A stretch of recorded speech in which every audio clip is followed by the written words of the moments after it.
Ce qui réunit toutes ces œuvres, c'est une conception générale de l'art qui s'intéresse à l'espace, qui s'intéresse à la vision et qui a pour cela utilisé principalement la lumière et le mouvement.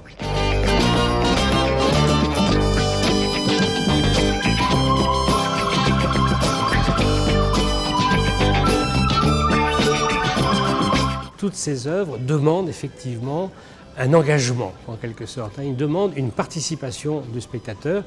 L'ensemble de ces œuvres, en fait, doit être vu, doit être expérimenté.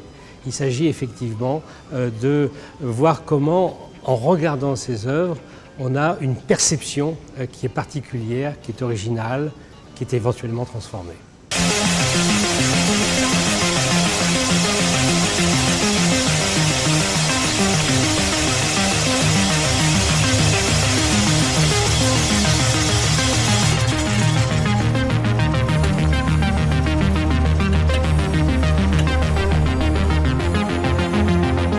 On voit bien ici qu'on a à la fois l'espace, on a la lumière et puis bien entendu on a le mouvement.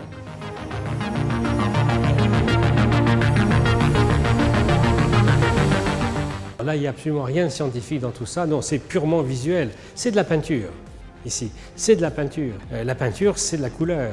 La peinture, c'est de la lumière. La peinture, c'est une structure. Donc vous avez tous ces éléments, n'est-ce pas, qui sont constitutifs de la peinture, éventuellement de la sculpture et de l'architecture dans cette œuvre-là.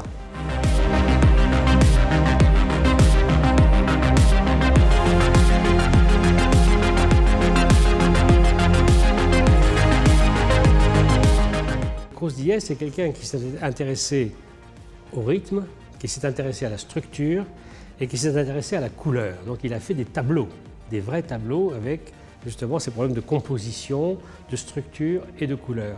Et très vite, il en est arrivé à ne plus s'occuper que de la couleur. Une couleur qu'il a complètement dématérialisée et qu'il a mise dans l'espace. On passe d'un environnement en couleur froide à un environnement en couleur chaude, et puis ensuite donc on va passer dans le bleu en ayant dans l'œil toujours la persistance du rouge dans lequel on était. C'est un travail qui transforme complètement l'espace. Là, on change de couleur. Je change de couleur au fur et à mesure. Et d'autre part, donc, j'ai mon aspect même qui se transforme.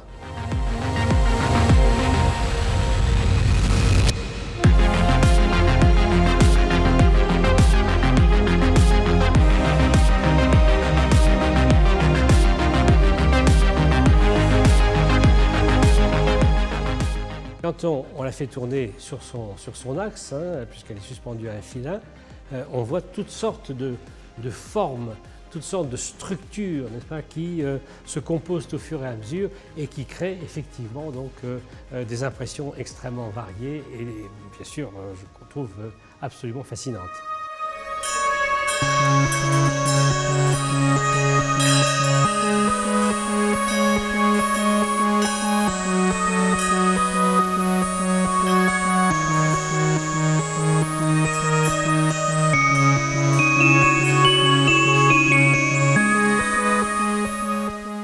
Toute la peinture, c'est de l'art perceptuel.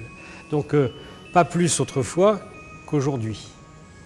Simplement, effectivement, comme il n'y a pas d'image au sens représentatif du terme, au sens de sujet dans cette exposition, la perception devient évidemment quelque chose de plus important.